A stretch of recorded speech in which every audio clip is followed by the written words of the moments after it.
Taking care of you is quite a hassle, so it's simpler if you just live here." With those words, I sensed the door closing behind me.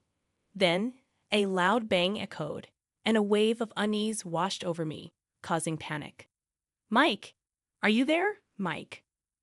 I raised my voice in anxiety, but there was no response. The silence of the room intensified my panic. "Mike, answer me!" Unaccustomed to the wheelchair, I made a mistake maneuvering it and ended up falling out. Ouch! Why is this happening? Fearing being crushed by my unspoken worries, I vocalized, "Where in the world am I?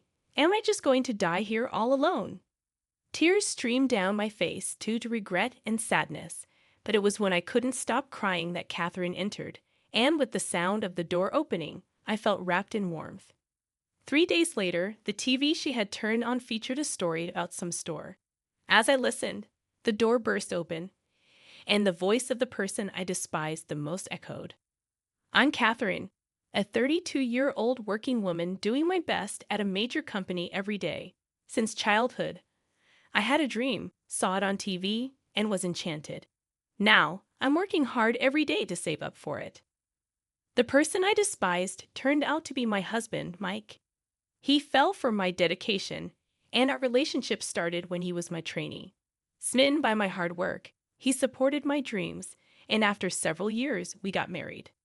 Both of us working at major companies, financial issues weren't a concern even as I set aside some of my salary for my dream. Emily, my best friend since high school, shared the same dream, creating a deep bond between us. "Hey, Catherine, how's it going on your end?" Emily asked. "All good, Emily. How about you?" "We're just a bit short of our target amount." Emily and I supported each other, working hard to make our dreams come true. Before I knew it, my dream had become our dream. One of my monthly pleasures was checking the balance of my dream savings account, feeling excited as we got closer to realizing our dream. As I checked the balance this time, shock coursed through me. About $5,000 had been withdrawn from the dream savings account. Only 2 people knew of this account's existence, Mike and Emily. Out of them, only Mike knew where the passbook was. I rushed home and confronted Mike, who was casually lounging around. "Hey, did you just take out money from my dream savings without asking me?" "Yeah, I borrowed some." "Quit nagging. I'll pay it back eventually." He showed no remorse, and my anger boiled. "I've worked hard to save that money." "Why is a woman over 30 still chasing dreams? Aren't you being ridiculous?" "What'd you just say?" Lately, Mike had been mocking my dreams, emphasizing my age and suggesting I should support his younger self. He used to support me, but now he saw it as an excuse to use my money. "We're married, our money is shared, so what's the problem? There's money in there from before we were married." "Where did you put my passbook?" After some pressure, Mike reluctantly handed it over. "I need to find a better hiding spot for this now. Stop complaining so much. If you have that much saved up, using a little shouldn't be a big deal." Hearing Mike mutter this, something snapped inside me. I covered all our living expenses and rent, and I didn't need someone who didn't contribute to criticize me. What? There's a significant pay difference between us. Although I started working before you, I've maintained the top performance spot because of my age. Your performance isn't even close, often being outdone by younger colleagues. The reason for that is your mentor was me, but how many years ago? Whose fault is it that you haven't grown since then? You can't capitalize on youth anymore, so of course you have to work hard to earn a living. Our interactions often ended in arguments like this.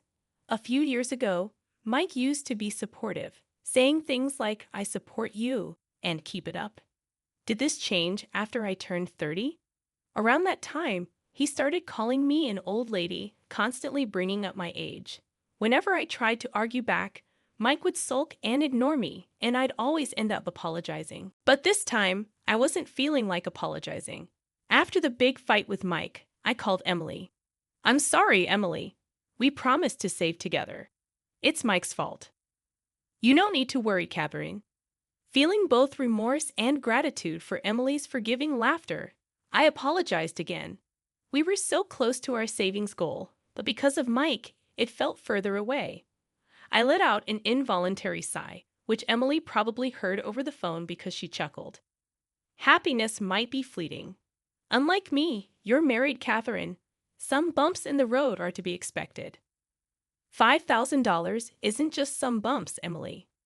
I'm glad we kept separate accounts. Absolutely. We need to be more careful about Mike from now on. You can say that again. Then we chit-chat about trivial things until that moment. I hadn't imagined what was to come or thought our friendship could be broken. I was on my usual route to a sales appointment, reviewing contract details in my mind while crossing the pedestrian lane.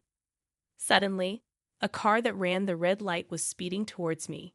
Lost in thought, I noticed it too late. A powerful impact, and I felt my body being thrown. Amidst the noise around and the sound of the car leaving, unable to move due to pain, I blacked out. Catherine. Catherine. Emily. Catherine, are you awake? Hold on, I'm getting the doctor. Touched by Emily's almost tearful voice, my consciousness began to return. I tried to open my eyes, but it was pitch black. All I could sense was Emily's frantic movements nearby. Not knowing what had happened and not being able to move my legs filled me with anxiety. Then, a doctor summoned by Emily started explaining. It might be shocking, but please remain calm, Catherine. Your eyes were damaged in the accident. To cut it short, the accident left me blind, and I'd lost the use of my lower body. From now on, I'd live my life without seeing and confined to a wheelchair. Why did this happen to me? I was so close. I was plunged into deep despair. How could I chase the dream we were so close to achieving? Throughout my grief, Emily was always there beside me. Catherine, I won't give up. I'll work hard for both of us. I'll achieve our dream and present it to you, so don't give up. Honestly, I thought of giving up on everything. But with Emily's continuous encouragement, I found the strength to rethink things. And then, upon hearing I'd regained consciousness, Mike rushed to my side. During my hospital stay, he remained by my side, comforting me, helping distract me from my woes. I felt nothing but gratitude to both of them. However, that was only at first. Emily stopped visiting, and now, in my current state, I couldn't even contact her. What further devastated me was Mike's attitude. At first, he'd engage in chat, but slowly, he'd speak less and visit less. When he'd come to the room, all I'd hear was the tapping on his phone. Hey, Mike, how's work been lately? Why would that matter to you? His responses were cold. His attitude deeply hurt me, but what hurt more was Emily's absence in reality. As a foolproof place Mike couldn't access, I had entrusted Emily with the passbook for our dream savings account. It's a dreadful thought, but had she stopped coming because she'd gotten hold of that passbook? Maybe Mike never really cared about me. With these thoughts, I grew more despondent. Alone in the hospital room, my days were filled with tears. After some time, I was discharged and went home. Frankly, I was filled with anxiety. It's okay. I'm here for you. Reassured by Mike's sudden gentleness, I chose to be discharged. Afterward, I got into his car. The distance between my home and the hospital was just a short drive away, barely 10 minutes. But this drive was clearly taking longer. Mike, where are we headed? There's a place I want to stop by, but I wanted to head straight home, and I felt apprehensive about traveling without my sight. Sensing my reluctance, Mike spoke in a soft tone. There's a place that'll help take your mind off things, even if you can't see. It's related to your dream, you know, my dream. The first person who came to mind upon hearing that was Emily. She had promised to achieve it on my behalf. She said she'd make my dream come true and present it to me. I hate to tell you this, Catherine, but Emily betrayed you. What? Emily did. What do you mean? Mike's words had me shaken, and I couldn't help but reply with a trembling voice. In truth, after Emily got hold of your passbook, she disappeared. I've been searching for her ever since. I apologize for taking my frustration out on you in the hospital. According to Mike, his aloof behavior was because he had been looking for Emily. The constant tapping on his phone was him contacting everyone he knew, trying to gather eyewitness accounts. At that moment, I couldn't fathom the betrayal, and my thoughts came to a standstill. Normally, I would have picked up on any inconsistencies. But I finally found her. Let's confront her together. All right, I found myself agreeing. The car ride continued for what felt like hours. How far had we traveled? My anxiety peaked when Mike finally announced, "We're here." The car stopped. With Mike's help, I got out of the car, and I felt being wheeled into a building. "Mike, where are we? I don't sense anyone else here." "Obviously, because this is an abandoned house." "What?" I sensed Mike moving away. Panicking, I tried to locate him, but to no avail. Suddenly, fear overtook me.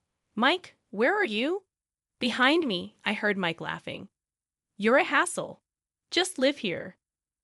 With that, I felt a door being shut behind me, followed by the distinct sound of a lock. A dreadful feeling overcame me, and I began to panic. "Mike, are you there? Mike?" My calls were met with silence. In the deafening quiet, my panic escalated. "Mike, please." Unable to navigate with my unfamiliar wheelchair, I tumbled over. I accidentally mishandled the wheelchair and fell out of it. "It hurts." "Why?" I felt that if I didn't speak, my fear would overcome me. Where was I? Would I die alone, abandoned? As despair threatened to drown me, tears flowed freely. A familiar voice broke the silence. "Catherine." The door opened, and I felt wrapped in warmth. "I'm so sorry, Catherine." "Emily, is that you?" Emily. The arms that held me trembled, and I felt dampness on my right shoulder. Was Emily crying while holding me? But why? What on earth is going on? "Everything's going to be okay now." Emily's reassuring voice drowned out my confusion and questions, and just like that, I found myself under Emily's protection. 3 days later, from the TV Emily had set up for me, a feature on a particular shop was airing. As I listened closely, "Hey, what the hell is this?" With the sound of the door being swung open, I heard the voice of the person I detest the most in this world. Well, look who decided to show up." "Catherine, you okay?" "Yeah, absolutely. I've got a bone to pick too." From the sound of it, Mike was clearly panicking. Emily and I confronted him. "Why the hell are you alive?" "Because I saved her, obviously." That day, Emily had gotten to the abandoned house before us and hid nearby, waiting for us to arrive. After confirming that Mike had left, she came to my rescue. "You said you betrayed Catherine." "I did, but not Catherine. The one I betrayed was you, Mike." Actually, right after that accident, Mike started to get close to Emily, trying to date her. Despite him showing concern for me, I felt a deep mistrust toward Mike for his advances on her. "You realized I had Catherine's dream savings passbook, right? And you were after my own savings too." She had caught onto his scheme. Refusing him outright was easy, but she worried that he might harm me. So Emily decided to play along with Mike's scheme, pretending to betray me. What's that about? Seemed like Mike was shocked, not expecting to have been fooled. Emily had moved her savings to a different account, and to gain his trust, she handed over the empty passbook to Mike. Her strategy of keeping him from using the funds in the passbook was really admirable. While Mike was off guard, she went ahead and bought the abandoned house he had left me in. If you leave her in that abandoned house, she'll never be found. That way, everyone will think she just disappeared because she couldn't handle the situation. She had instigated Mike with that idea. As a result, Mike, without any suspicions, left me in the abandoned house, and I was safely retrieved by Emily. You were so gullible, Mike. Thanks to you, we could achieve our dream of opening our vintage cafe. Yes, our dream was to run a vintage cafe. Emily had renovated the abandoned house, and it had its grand opening just yesterday. And until a while ago, they were doing a live TV broadcast of it. What had been playing on TV was from that time. Mike probably saw the broadcast in real time and rushed over. That can't be. I can't have been deceived. Excuse me. As Mike was in a state of shock, there was the sound of a group entering the cafe. Emily whispered to me that it was the police. Apparently, she had called them. We need to discuss the matter of Miss Catherine. I didn't. Here, this is the evidence. Please take it. Thank you for your cooperation. After that, I heard Mike being taken away by the police, shouting loudly. I thought I heard him call out for my help, but I ignored it. He's gone. Yes, with Mike gone, the cave went silent. Catherine, what's wrong? I'm sorry, give me a moment. I couldn't help but cry. We had finally achieved our dream of opening the vintage cafe. I had worked so hard to create a relaxing space for everyone. Despite that, considering my current state, not only managing the cafe, but even being a burden to Emily was on my mind. Right now, we might have customers because we're new, but there's no guarantee they'll keep coming. With these thoughts, I couldn't stop crying. There's still hope. Maybe I can still see.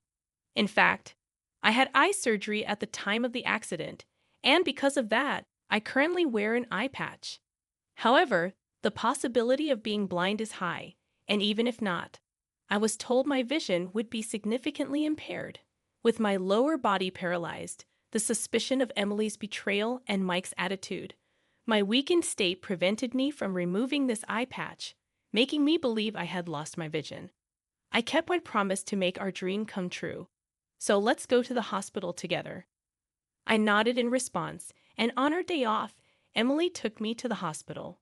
When the eye patch was removed, I was able to perceive light. With some adjustments like glasses, you should be fine. The doctor's words brought great joy to Emily. Honestly, I couldn't see her expression, but I thought I'd give it another shot and keep pushing a bit longer. After that, I divorced Mike. Thanks to Emily's thorough investigation, the reason for Mike's outrageous behavior came to light. Mike had been cheating on me with a younger colleague. Moreover, that very woman was the one who had hit me with her car. Both of them were arrested for their respective crimes and had to pay me a hefty settlement. He made my best friend suffer.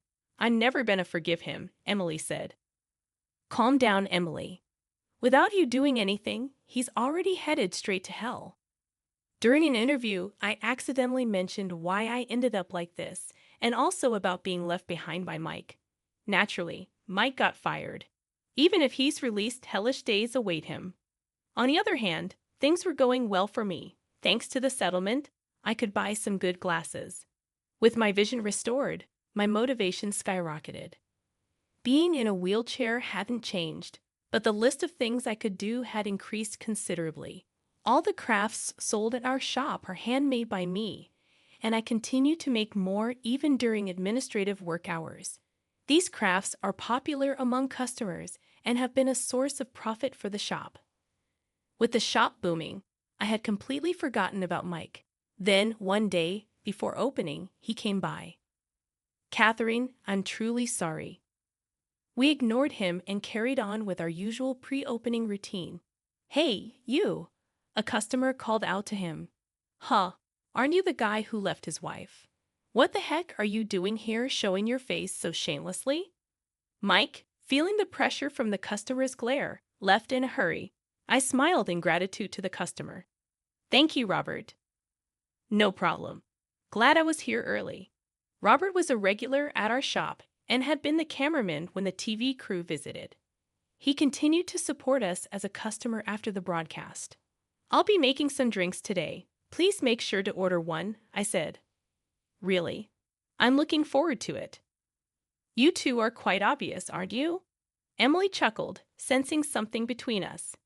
Thinking back, I'm truly glad I agreed to that interview. Now we need to make sure he never shows up again, I remarked. Oh, I can recommend a good lawyer for that, Robert offered. Thank you, we'd really appreciate that. I can't waste any more time on a guy like that. I must work hard for our customers. Soon I was back to being engrossed in my work, with the two of them watching over me with kind eyes. Sometime later, Robert remarked, You look so happy today. Something good happened. Yes, actually, I received a letter the other day. The letter mentioned how my work had been an inspiration for many. That made me incredibly happy. When you smile like that, you're so beautiful, Catherine. I've come to really like you. Would you consider dating me? His confession took me by surprise. To be honest, I felt the same way about him, but there was my condition to consider. I explained my situation, and he said it didn't matter to him. Even so, I wanted to take some time to think. I just want you to be happy, Emily remarked. That's not so simple, I replied. Just make sure you don't have any regrets.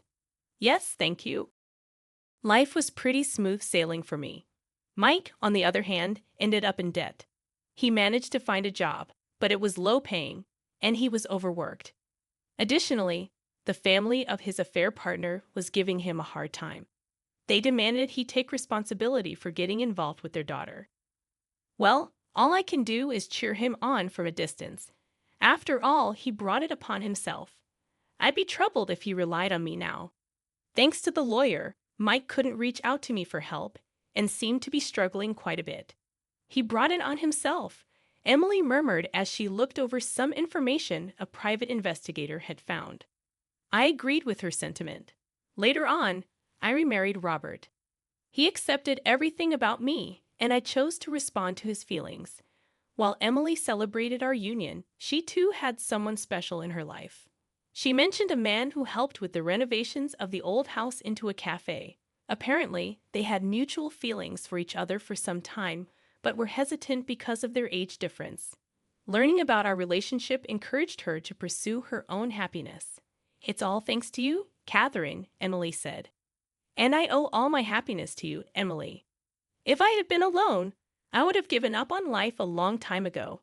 I'm truly grateful for having Emily by my side. Will you continue to stand by me from now on? I asked her. Of course.